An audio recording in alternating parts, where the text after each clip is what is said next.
خلفائے کرام،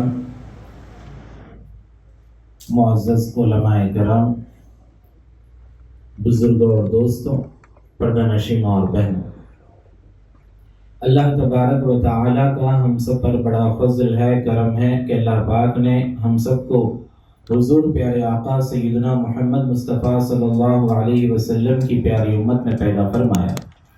کرم ہے اللہ تعالی کا کہ اس نے ہم سب کو اللہ والوں کے دامن سے وابستہ رکھا تاکہ ہم حقیقی معنوں میں علم دین کو سیکھیں اور سمجھیں اور اپنی دنیا و آخرت کو کامیاب بنائیں۔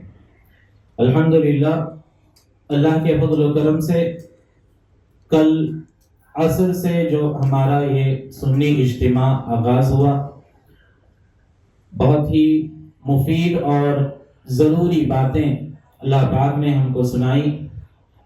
انشاءاللہ تعالی اور جو بچے کچے لمحات ہیں، اللہ تعالیٰ سے ہم یہی دعا کرتے ہیں کہ اللہ ہم سب کے دلوں کو اپنے اور اپنے حبیب پاک صلی اللہ علیہ وسلم کی محبتوں سے معمور فرمائے، اور جس مقصد کے لیے ہم اس دنیا میں آئے ہیں اس مقصد کو سمجھیں۔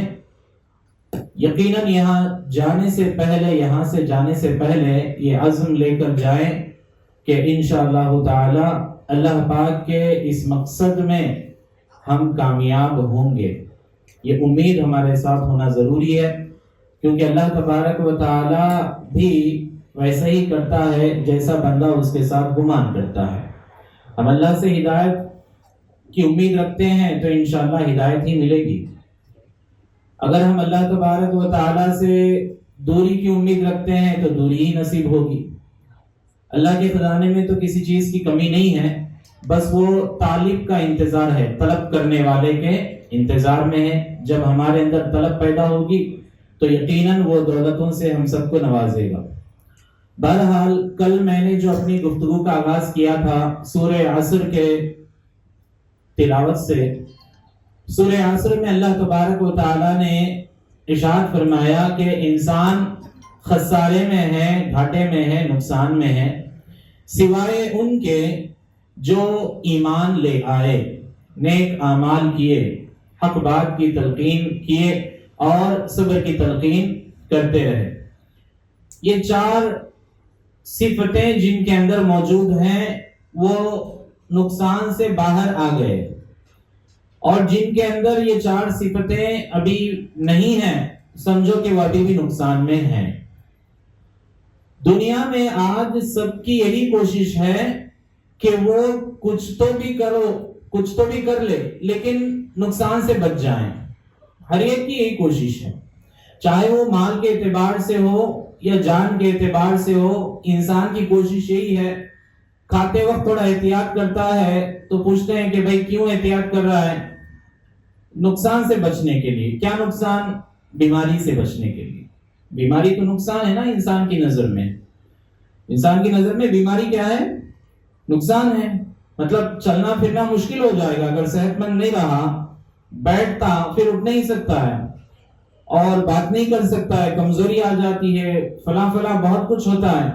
تو انسان یہی چاہتا ہے کہ اس کی صحت برقرار رہے، کوئی نقصان نہ ہو، اور مال کماتا ہے پھر اس کو خرچ بھی کرتا ہے تو دیکھ سمجھ کر سوچ سمجھ کر خرچ کرتا ہے۔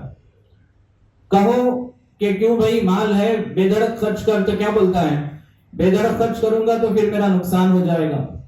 تو مال کے نقصان سے بھی ڈرتا ہے انسان، جان کے نقصان سے بھی ڈرتا ہے۔ تو آخر انسان کیا چاہتا ہے؟ انسان نقصان سے ہی بچنا چاہتا ہے اور کچھ بھی نہیں، انسان نقصان سے ہی بچنا چاہتا ہے، اور مال کی حفاظت بھی کرتا ہے تو ایسے طریقے سے کرتا ہے کہ نقصان سے بچ جائے، ہے کہ نہیں؟ اب آپ سب آئے، گاڑی لے کر آئے، گاڑی پہ آئے، بہت سے لوگ لاک کر کے آئے ہیں نا، لاک کر کے آئے ہیں۔ مقصد کیا ہے؟ چوری نہ ہو جائے، کوئی اٹھا کے نہ لے جائے۔ نہیں، کیا ایسا نہیں ہے تو جا کے لاک کھول کے آ جائیے سب اپنی گاڑیوں کی، سوال ہی پیدا نہیں ہوتا۔ ہم نقصان سے بچنا چاہتے ہیں، کوئی ہماری گاڑی اٹھانا لے جائے، ہے نا؟ موبائل فون رکھے ہیں، آپ یہاں بیٹھے ہیں، کہیں رکھ دو، یہ اتنا بڑا خانقاہ ہے، مسئلہ نہیں ہے۔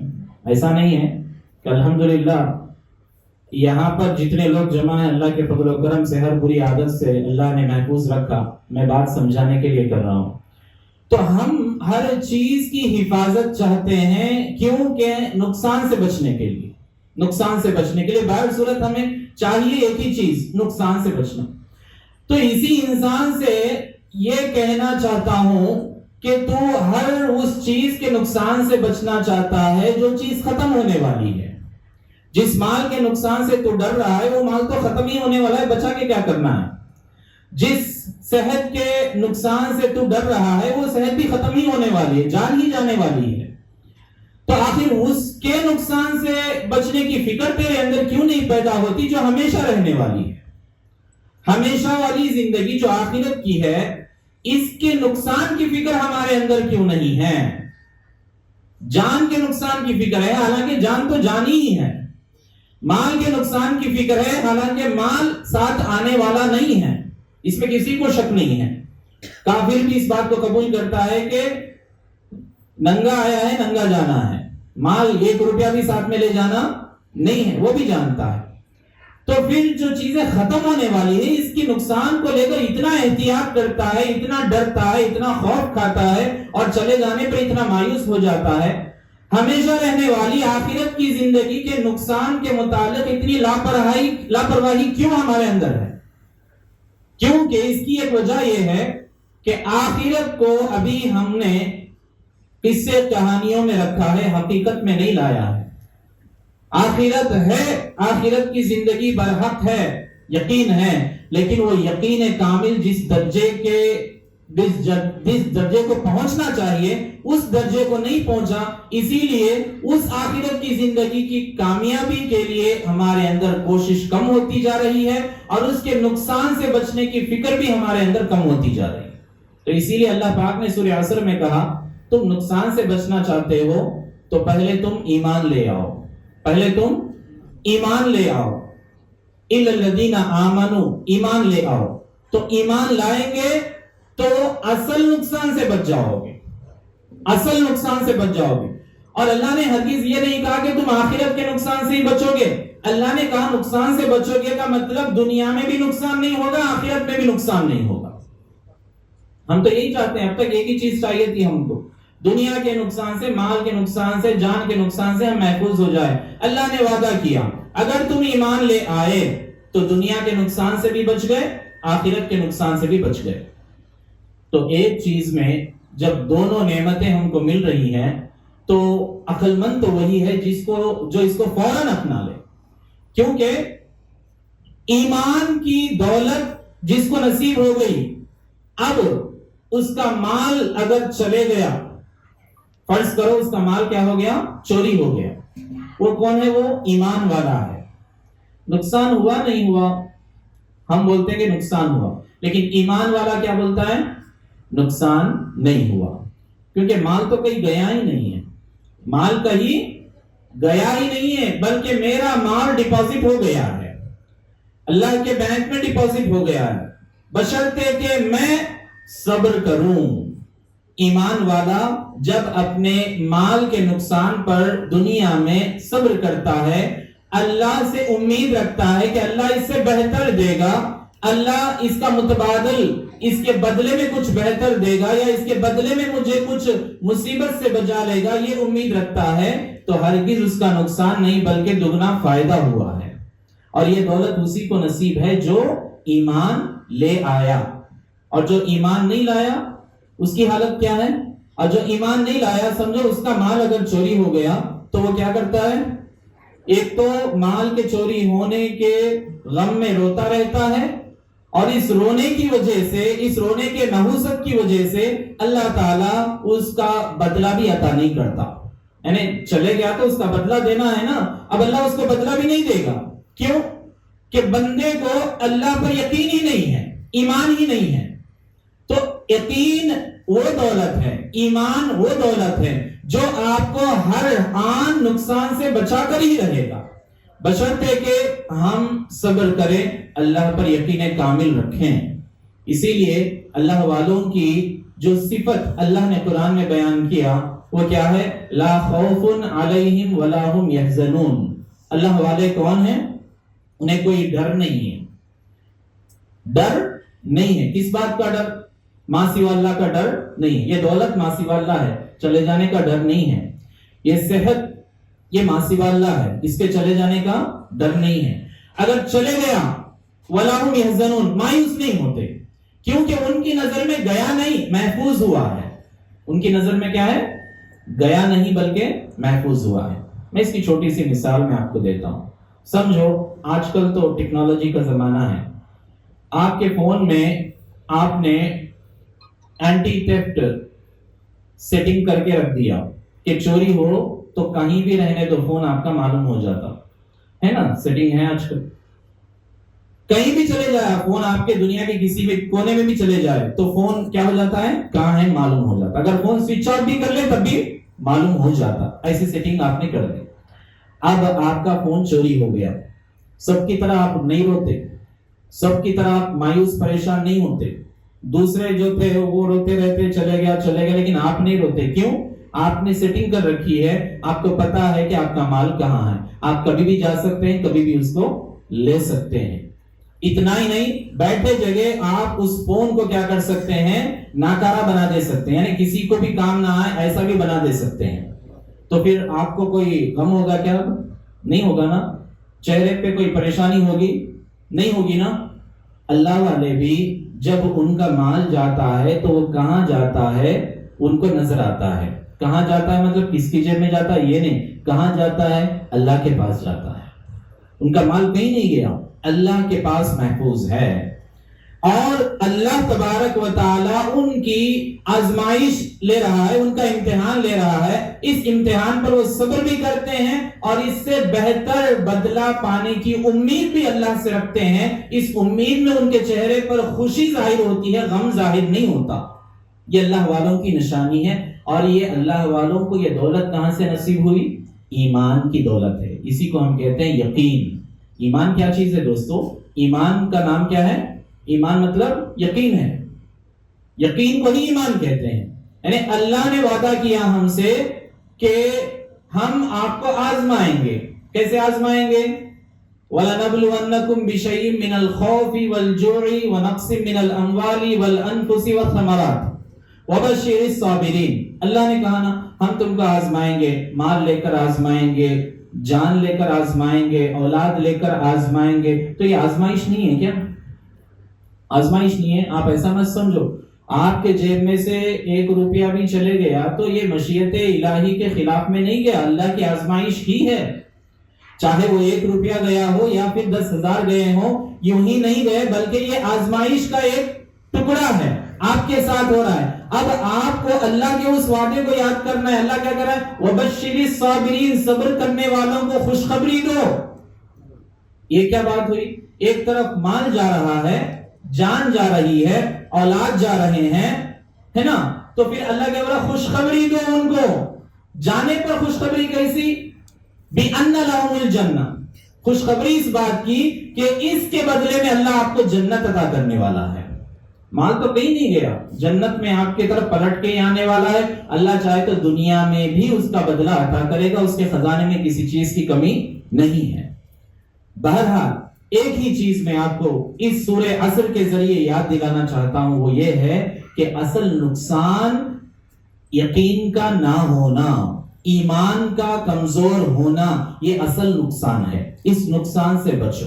ایمان جب کامل ہو گیا, یقین جب کامل ہو گیا تو سمجھ جاؤ نقصان سے آپ خود بخود بچ گئے, کیونکہ اللہ کا وعدہ ہے جس کے اندر یقین کمزور ہے وہ اٹھتا بھی نقصان میں, سوتا بھی نقصان میں. کاروبار گیا, پھر کی صورت ڈال کے گھر واپس آیا, ڈھیلی صورت ڈال کے گھر واپس آیا. کیوں؟ آج کچھ بھی نہیں ہوا, آج کاروبار کچھ بھی نہیں ہوا, ٹھنڈا ہے, کوئی خریدار ہی نہیں آیا, پیسے نہیں کمایا. کیا ہم یہ سمجھتے ہیں کہ یہ سب اللہ نہیں جانتا ہے؟ آپ کے کیا کہتے ہیں دکان پر آنے والوں کو روکنے والا کون ہے؟ اللہ ہی نے روکا. تو پھر اللہ ہی نے روکا تو اس کو آزمائش ہم کیوں نہیں سمجھتے ہیں؟ جب آزمائش ہے تو اللہ کا آگے فرمان کیا ہے؟ وَبَشِّرِ الصَّابِرِينَ, صبر کرنے والوں کو خوشخبری دو. مطلب یہ ہے کہ اگر ہمیں خوشی چاہیے تو اس حالت پر صبر کرنا ضروری ہے.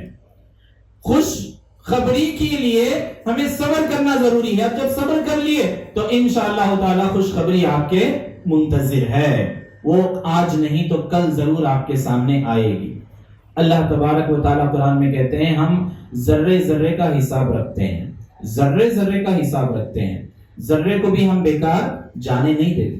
اب مجھے ایک بات بتائیے, یقین کے لیے کون سی قابلیت کی ضرورت ہے آپ کے اور ہمارے اندر؟ اللہ کی ذات پر یقین پانے کے لیے کون سے چیز کی ہمارے اندر ضرورت ہے؟ مثال کے طور پر میں ایک بچے کو بولا میاں قرآن ذرا اچھی آواز میں خوش لہن میں پڑھو تجوید کے ساتھ. سب پڑھ سکتے کیا؟ نہیں پڑھ سکتے. اس کے لیے اچھے آواز کی ضرورت ہے اور الفاظ اچھے ادا کرنے کی صلاحیت اس کے اندر ہونا, تبھی وہ کر سکتا ہے.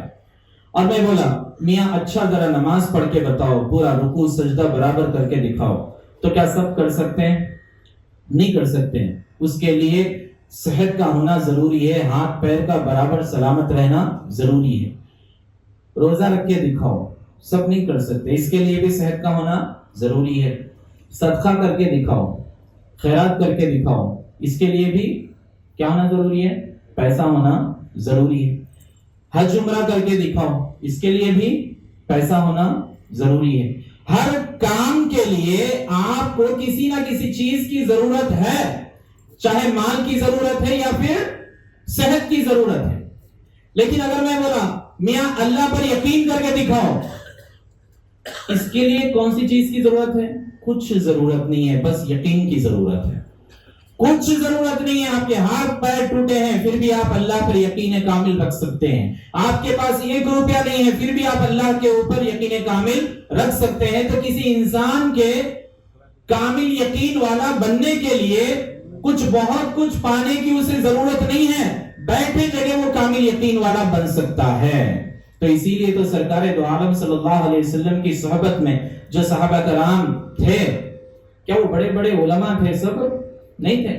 بڑے بڑے عالم نہیں تھے, بڑے بڑے محدث نہیں تھے, بڑے بڑے تفسیر کرنے والے نہیں تھے. ہیں وہ بھی تھے, اور بالکل جو پڑھنا بھی نہیں جانتے, لکھنا بھی نہیں جانتے, جس کو ہم دیہات کے بدھو قسم کے لوگ کہتے ہیں, ایسے بھی لوگ تھے. لیکن ان کا یقین کیسا تھا؟ کامل یقین تھا. کامل یقین کا مطلب مثال کے طور پر اللہ کے رسول صلی اللہ علیہ وسلم نے ایک جنگ میں صحابی رسول کو درخت سے پھاٹا توڑ کے دیا. کیا دیا؟ سوکھا پھاٹا توڑ کے دیا. بولے کہ یہ پھاٹا لے جا کے جنگ کرو. اس سے جنگ کس سے کرتے ہیں؟ تلوار سے کرتے ہیں. تو آپ صلی اللہ علیہ وسلم نے کیا دیا صحابی کے ہاتھ میں؟ لکڑی دی. پھاٹا, جھاڑ کا پھاٹا دے کے بولے کہ جاؤ اس سے لڑو. تو پلٹ کے پوچھے یا رسول اللہ یہ تو ایک وار میں ٹوٹ جائے گی, میں کیا کروں؟ پلٹ کے پوچھے نہیں, سیدھا چلے گئے, جنگ کے میدان میں کود پڑے. کیا ہے ان کے پاس؟ یقین کے لیے کسی اور چیز کی ضرورت نہیں ہے, یقین ہی اس کے لیے کافی ہے. یقین کامل ہی اس کے لیے کافی ہے. میرے آقا صلی اللہ علیہ وسلم نے کہہ دیا کہ اس سے لڑو, مطلب اس سے لڑا جا سکتا ہے, اس میں کوئی شک نہیں ہے, کیونکہ میرے آقا سے سچا دنیا میں کوئی پیدا ہی نہیں ہوا. میرے آقا جیسا سچا دنیا میں کوئی پیدا ہی نہیں ہوا. جب میرے آقا نے کہہ دیا اس سے لڑو, مطلب اس سے لڑا جا سکتا ہے. اب انسان کا دماغ لاکھ سوال کرتا ہے کہ یہ تلوار کے مقابلے میں لکڑی کیسے وار کر سکتی ہے, لیکن یقین ایمان اندر سے آواز دیتا ہے نہیں, میرے آقا نے کہہ دیا تو یہ حق ہے, یہ تلوار کے مقابلے میں بھی خطرناک تلوار ثابت ہوتا ہے. اور ایسے ہی ہوا. آپ گئے جنگ کے میدان میں, اسی سے لڑ پڑے, اور اللہ تعالیٰ غیب سے اسی سے تلوار کا کام لیا. یہ یقین ہے. یقین کے لیے کسی اور چیز کی ہمارے اندر ضرورت ہے ہی نہیں. بیٹھے جگہ انسان کے اندر یقین پیدا بھی ہو سکتا ہے, بیٹھے جگہ انسان کے اندر یقین ختم بھی ہو سکتا ہے, اور بیٹھے جگہ انسان اللہ والا بن کر اٹھ سکتا ہے, اور بیٹھے جگہ انسان دنیا دار بن کر بھی اٹھ سکتا ہے, کچھ کیے بغیر ہی, کیونکہ اس کا تعلق دل سے ہے.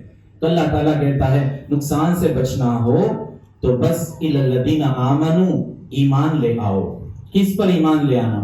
اللہ پر, اللہ کی ذات پر یقین, اللہ کے صفات پر یقین کامل رکھنا. اللہ کے صفات اس میں سے اکثر جس سے ہم کو روزانہ کیا کہتے ہیں تعلق ہوتا ہے, یوں تو ہر صفت اللہ تعالیٰ کی ہماری ضرورتیں پوری کرتی ہیں, لیکن اس میں سے ایک صفت جس کو ہم کہتے ہیں اللہ تعالیٰ کون ہے؟ رزاق ہے، رزق دینے والا. اللہ رزاق ہے، رزق دینے والا. تو اس رزاق ہونے پر یقین ہے یا نہیں ہے؟ یقین ہے نا. تو رزاق ہونے پر یقین ہے کا مطلب رزق کون دے رہا ہے؟ اللہ ہی دے رہا ہے. رزق کون دے رہا ہے؟ اللہ ہی دے رہا ہے. تو ہم میں سے لوگوں کے دلوں میں خیال، یہ سوال ضرور پیدا ہوگا، رزق اللہ دے رہا ہے تو پھر کسان کیا کر رہا ہے؟ رزق اللہ دے رہا ہے، رزق اللہ پیدا. اللہ بول رہا ہے نا ہم اناج نکالتے ہیں زمین سے. اب مجھے بتاؤ، اناج زمین سے کسان نکالتا ہے یا اللہ نکالتا ہے؟ سب یہی بولتے ہیں. نظر کیا آ رہا ہے؟ کسان بیج ڈالا، کسان پانی سینچا، اور اس کے بعد پودا نکلا، پھر اس سے اناج نکلا، پھر اس کے بعد اناج کو کسان کیا کرا؟ مارکیٹ میں لے آیا. ہم گئے، پیسے دیے، وہ اناج گھر لے آئے، پھر اس کے بعد بیوی نے کھانا پکایا، پھر ہم نے کھایا. اب درمیان میں اللہ کہاں نظر آیا آپ کو؟ وہاں سے لے کر بیج بونے سے لے کر نوالا منہ میں جانے تک اللہ کہاں نظر آیا؟ نظر نہیں آیا. اس لیے ہم اللہ کو رزاق بولتے تو ہیں لیکن سمجھتے نہیں ہیں. رزاق بولتے ہیں لیکن رزاق سمجھتے نہیں ہیں. تو اسی لیے تو کمزور پڑ گیا ایمان ہمارا. نوالے پر ہم شکر اس لیے ادا نہیں کرتے کیونکہ نوالا اللہ کی طرف سے ہمیں عطا کیا گیا ہے. اس کا یقین کامل ہمیں نصیب نہیں ہے. یقین کامل اگر نصیب ہوتا، نوالا کیا بلکہ دانے دانے پر ہم اللہ کا شکر ادا کرتے، لیکن ایسا ہرگز نہیں ہے. اب بتائیے، کسان اگر اناج بوتا ہے، اناج نکالتا ہے، تو کسان سے کہیے تھوڑے راکٹ میں بٹھا کر ہم لے جائیں گے. کہاں پر؟ چاند پہ لے جائیں گے. چاند پر بھی زمین ہے، چاند پر بھی زمین ہے. کسان سے بولیں گے کہ وہاں اناج اگا کے دکھاؤ. بیج بھی لے جائیں گے، ساتھ میں تھوڑا پانی بھی لے جائیں گے. دھوپ تو وہاں آتی ہی ہے، ٹھیک ہے. اب یہ سب لے جا کر ہم کیا کریں گے؟ چاند پر گاڑیں گے. اس کے بعد انتظار کریں گے. ہوگا؟ اللہ کی مشیت کے بغیر آپ کہیں بھی کچھ بھی پیدا نہیں کر سکتے. اللہ تعالی زمین سے اناج اگاتا ہے، آسمان سے بارش برساتا ہے، کسان کے ہاتھ سے بیج بونے لگاتا ہے، کسان کے ہاتھ سے اناج کاٹنے لگاتا ہے، آپ کے ہاتھ سے پیسے کمانے لگاتا ہے، پھر ان پیسوں کی وجہ سے آپ کے گھر اناج لے آتا ہے. ہر موڑ پر، ہر جگہ اللہ ہی اللہ ہے، اللہ ہی فاعل حقیقی ہے. ہر کام کا کرنے والا اللہ ہی ہے. لیکن ہمیں عادت پڑ گئی. کیا عادت پڑ گئی معلوم؟ کرتا کوئی اور ہے، اپنے اوپر بولنے کی عادت پڑ گئی. ایک چھوٹی اور بہترین مثال میں آپ کو دیتا ہوں، سمجھ میں آتا ہے. پہلے کیا کرتے تھے، گھروں میں عورتیں کپڑے اپنے ہاتھوں سے دھوتے تھے. نہیں نا، مشین کا تو سوال ہی پیدا نہیں تھا. ہاتھوں سے دھوتے تھے اور اچھا ماشاءاللہ صحت مند بھی رہتے تھے. اب آگے کیا ہو گئی حالت؟ کمزوری آ گئی. وہ چاہے غذاؤں کی وجہ سے ہو یا ہمارے طرز زندگی کی وجہ سے ہو، کمزوری آ گئی. کام کاج بڑھ گئے، بڑی محنت، اور ساتھ میں ٹیکنالوجی بھی ڈیولپ ہو گئی، مشین آ گئے. تو اب مشین لے آئے گھر کو. مشین لے آئے، نہیں آئے؟ مشین لے آئے. مشین لانے کے بعد اب بیوی جو ہے کپڑے لی، سارے کپڑے لے کر گئی مشین میں ڈالی. پھر اس کے بعد کپڑے لا کر اندر رکھ دی. پوچھا بیوی سے، کہاں گئے تھے؟ کپڑے دھونے گئی تھی. کیا بولتی بیوی؟ کپڑے دھونے گئی تھی. بولتے کہ نہیں بولتے؟ کون دھوئے کپڑے؟ پہلے بولے تو دھوتے تھے، یہ بات بولے تو بھی ذرا سزاور رہتا تھا، چلو دھو کے آئے. لیکن اب کیا ہوا؟ کپڑے لے گئے، مشین میں ڈالے، پھر مشین سے سوکھے کپڑے لائے، پلنگ پہ ڈال دیے. ہو گیا؟ ڈال دیے نا. اب پوچھے کہاں گئے تھے؟ جواب کیا ہے؟ کپڑے دھونے گئی تھی. صحیح ہے جھوٹ ہے؟ یہی ہو گیا. دھوئے کون بھائی کپڑے؟ مشین دھویا نا. اپنے اوپر بیچارے کو اگر منہ دیتے نا مشین کو تو انہیں خوب گالیاں دیتا. کپڑے دھویا میں، اور اس کو تم جو ہے اپنے اوپر لگا کے کہہ رہے ہیں کپڑے دھونے گئی تھی. ایسا بولو مشین میں کپڑے ڈالنے گئی تھی پھر ڈال کے لے کے آئی. ایسا نہیں بولتے، کپڑے دھونے گئی تھی. اب اس کے لیے بھی محنت لگ رہی ہے. کیا ہو رہی ہے؟ محنت لگ رہی ہے. تو کیا کر رہے ہیں؟ اب چلو بھائی کپڑے سکھانے کے لیے بھی مشین تیار ہو گئی، اب سکھانے کی بھی ضرورت نہیں ہے، اسی میں سے سوکھ کے آ جائیں گے. اور تھوڑے آلسی لوگ ہیں جاپان اور ادھر ادھر، تو وہاں پر کپڑے استری بھی ہو کے آ جاتے ہیں، کپڑے استری بھی ہو کر آ جاتے ہیں. آپ کا کام ہے صرف میلے کپڑے لے جا کر اس میں ڈالنا، دھلے گئے، صاف ہو گئے، استری ہو گئے، باہر آ گئے. اب وہ جاپان والی بھی یہی بولتی، کہاں گئی تھی؟ کپڑے دھونے گئی تھی. بیچارہ پورا دھویا بھی انہیں، سکھایا بھی انہیں، استری بھی کرا، طے بھی کر دیا، لا کے رکھ دیا. تو کہاں گئی تھی؟ تو کیا بولتی ہیں؟ کپڑے دھونے گئی تھی. تو دھوئے کون اصل میں؟ مشین دھویا نا. ایسے ہی ہم کو عادت ہو گئی، ہر کام اللہ تعالیٰ کر رہا ہے، اس کام کو ہم اپنی طرف منسوخ کر رہے ہیں. ہر کام کو کرنے والا اللہ ہی ہے، لیکن وہ کام سارے کیا کریں؟ ہم اپنی طرف منسوخ کر رہے ہیں. میں کمایا، میں محنت کیا، میں مال حاصل کیا، میں رزق حاصل کیا، جبکہ اللہ تعالیٰ کیا کہہ رہا ہے؟ نحن نرزقکم، ہم تمہیں رزق کھلا رہے ہیں، ہم تمہیں رزق دے رہے ہیں، ہم رزق دے رہے ہیں. تو ہم کیا بول رہے ہیں؟ نہیں، میں رزق کما رہا ہوں. تو تم تو یا اللہ، تو دونوں میں سے کسی ایک کی بات کو یہاں ٹکنا ہے، دونوں ٹک نہیں سکتے. اللہ کہہ رہا ہے ہم تمہیں رزق دے رہے ہیں، باپ بول رہا ہے نہیں، میں میرے گھر والوں کو رزق دے رہا ہوں. سچا تو اللہ ہے، سچا تو اللہ ہے، اس میں کوئی شک نہیں ہے. مطلب ہماری بات کیا ہے؟ جھوٹی ہے. تو مطلب یہ ہوا کہ رزق دینے والا اللہ ہی ہے. تو ہم جا رہے ہیں، آ رہے ہیں، تو اسی کی قوت سے جا رہے ہیں، اسی کی قوت سے آ رہے ہیں. تو اس کی قوت کو ہم بھول گئے، اسی لیے جو ہے ہمیں اپنی قوت سمجھ میں آ رہی ہے. صبح یہی بات بتائی گئی، اللہ نے کہا قرآن میں ہم نے تم کو اس لیے پیدا کیا تاکہ تم ہماری بندگی کرو، بندگی کرو. تو پہلے جاننا یہ ہے کہ بندہ ہونا میں تو میری خاصیت کیا ہے؟ بندے کی خاصیت کیا ہے؟ کمزوری بندے کی خاصیت ہے، اسپیشلٹی ہے. قوت اللہ کی خاصیت ہے. اب بولو کمزور یہاں کھڑے ہو سکتا؟ ڈائس پر کھڑے ہو سکتا؟ کمزور نہیں کھڑے ہو سکتا. پھر ایک بندہ جس کی خاصیت کمزوری ہے، انہیں کیسے کھڑے ہو سکتا؟ نہیں کھڑے ہو سکتا. تو پھر کھڑے کرنے والا کون ہے؟ اللہ ہے. تو اگر اس کو احساس ہو گیا کہ میں اللہ کی قوت سے کھڑا ہوں، کیونکہ میں تو اپنے آپ کمزور ہوں، میں کھڑنے کی قوت میری نہیں ہے، اللہ کی قوت سے کھڑا، تو جتنی دیر کھڑا رہے گا اللہ کی تعریف کرتا رہے گا، اللہ کا شکر ادا کرتے رہے گا، اللہ کا شکر ادا کرے گا کہ اللہ کا لاکھ لاکھ شکر ہے کہ اس نے میرے اندر کھڑے ہونے کی طاقت عطا کی. بندہ کون ہے؟ گونگا ہے. بندہ کون ہے؟ گونگا ہے. اور بات کرنے والا کون ہے؟ اللہ ہے. اور بندہ گونگا ہو کر بات نہیں کر سکتا، تو پھر یہ بات کرنے کی قوت کس کی ہے؟ یہ اللہ کی ہے. تو جب وہ اس احساس کے ساتھ بات کرتا رہے گا کہ اللہ کی قوت سے یہ بات ہو رہی ہے، تو ہر بات میں وہ اللہ کا شکر ادا کرنے والا بن جائے گا. اب الگ سے اس کو الحمدللہ بھی بولنے کی ضرورت نہیں پڑے گی. بات کرتا بھی ہے تو اسی احساس کے ساتھ بات کرتا ہے کہ اللہ کی قوت سے الفاظ نکل رہے ہیں. اور الفاظ بھی کیسے نکل رہے ہیں؟ الفاظ بھی کیسے نکل رہے ہیں؟ ایک کے بعد ایک، جو لوگوں کو سمجھ میں آ سکے. تو سمجھانے کی قوت کس کی ہے؟ بندے کی تو نہیں ہے یہ قوت. بندہ تو کون ہے؟ جاہل ہے، کچھ جانتا نہیں ہے. تو علمی انداز میں باتوں کو اچھی طرح سمجھانے کے طریقے سے یہ حکمت کس کی ہے؟ یہ اللہ کی ہے. تو اگر یہ کہنے والا بھی کیا بہترین انداز میں اللہ تعالیٰ باتیں نکلواتا ہے، یہ سوچتے ہوئے، یہ احساس کرتے ہوئے بولتا ہے، تو یہی شکر ہوا، یہی شکر ہے. اور اللہ کا وعدہ ہے وَإِن شَكَرْتُمْ لَأَزِيدَنَّكُمْ، اگر تم شکر کرو کہ میں تو اور زیادہ عطا کروں گا، اور زیادہ عطا کروں گا. لیکن شکر کی یہ توفیق انسان کو اسی وقت ملتی ہے جو ہمیشہ اپنے بندے ہونے کے احساس کو اپنے اندر باقی رکھتا ہے. بندے ہونے کے احساس کو باقی رکھنا ہی بندگی ہے.